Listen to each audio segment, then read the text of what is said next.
Good morning, students. Today I am continue my lecture for plus 2 arts political science, and the name of the chapter is alternative center of power. Yesterday I have told you about the alternative centers of power. As you know that during the Cold War we have two superpower blocks. One is US and another is European Union. During the Second World War, European Union become center of power. Now let us start. How? In military aspect, European Union combined armed forces, and in armed forces European Union was the second largest in the world. जो इसकी total expenditure on defence था वो after US इसका number था, यानी कि second number पर European Union था जो अपने मिलिट्री आर्म्ड फोर्सेस पर एक्सपेंडिचर कर रहा था. Two European member state Britain, France, उनके पास न्यूक्लियर आर्सेनल थे और वो थे अप्रॉक्सीमेटली 550 न्यूक्लियर वारहेड्स. और ये पूरे वर्ल्ड में सेकेंड मोस्ट इम्पॉर्टेंट सोर्स था. किसमें? Of space and communication technology. अगर हम यूरोपियन यूनियन की बात करें as a super national organisation, तो European Union is able to intervene in economic, political, social area. But बहुत सारे इसके जो एरिया मेंबर स्टेट्स थी have their own foreign relations, defense policies that are often at odds with each other. Britain के prime minister Tony Blair वो America के partner थे in Iraq invention, और बहुत सारे Europeans newer members made up the US led कोalition of willing. But जो Germany और France थे उन्होंने अमेरिकन पॉलिसी को अपोज किया. There is also a deep-seated Euroscepticism in some part of Europe about the European integrationist agenda. For example, जो Britain के former prime minister थे Margaret Thatcher, उन्होंने यूके को यूरोपियन मार्केट से पीछे रखा.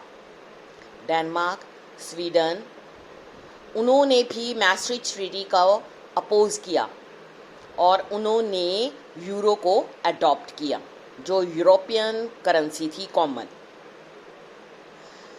इससे क्या हुआ? This limits the ability of European Union to act in matters of foreign relations and defence. यहाँ पे मैं कुछ टाइमलाइन आपको डेट्स वगैरह के बारे में बताऊंगी. Timeline of European integration. First of all 1951. इसमें क्या हुआ कि जो 6 west European countries, France, West Germany, Italy, Belgium, Netherland, Luxembourg, इन्होंने साइन की treaty of Paris establishing the European coal and steel community ECSC. 1957 March 25 जो ये 6 कंट्री थी. फिर उसके बाद उन्होंने साइन की ट्रीटीज ऑफ रोम और उन्होंने इस्टेब्लिश किया यूरोपियन इकोनॉमिक कम्युनिटी EEC. और उसके बाद उन्होंने इस्टेब्लिश की European atomic energy community. 1973 January, Denmark, Ireland and United kingdom उन्होंने यूरोपियन कम्युनिटी को ज्वाइन कर लिया।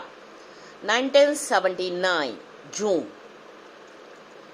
जो फर्स्ट डायरेक्ट इलेक्शन थी यूरोपियन पार्लियामेंट में, उनको कंडक्ट किया गया। 1981 जनवरी में ग्रीस ने भी यूरोपियन कम्युनिटी को ज्वाइन कर लिया। 1985 जून में शेंजन एग्रीमेंट जो था वो, उसमें क्या किया गया, abolish border controls among the European community members. 1986 जनवरी, स्पेन, पुर्तगाल उन्होंने भी यूरोपियन कम्युनिटी को ज्वाइन कर लिया। 1990 अक्टूबर, यूनिफिकेशन ऑफ जर्मनी हो गई। 1992 फरवरी 7, ट्रीटी ऑफ मैस्ट्रिक्ट जो थी उसको साइन किया गया, उसको साइन कर दिया गया और इस तरह से यूरोपियन यूनियन की इस्टेब्लिशमेंट हो गई। 1993 जनवरी, सिर्फ एक सिंगल मार्केट जिसको यूरोपियन कम्युनिटी मार्केट कहा जाता है उसको बनाया गया। 1995 जनवरी, ऑस्ट्रिया, फिनलैंड, स्वीडन उन्होंने भी यूरोपियन यूनियन को ज्वाइन कर लिया। 2002 जनवरी, यूरो जो था new currency was introduce in 12 European Union member. 2004 में जो 10 न्यू मेंबर्स थे, साइप्रस, चेक Republic, Estonia, Hungary, Latvia, Lithuania, Malta, Poland, Slovakia और स्लोवेनिया, इन सब ने भी यूरोपियन यूनियन को ज्वाइन कर लिया। 2007 जनवरी में बुल्गारिया, रोमानिया उन्होंने भी यूरोपियन यूनियन को ज्वाइन कर लिया और स्लोवेनिया ने यूरो को अडॉप्ट कर लिया।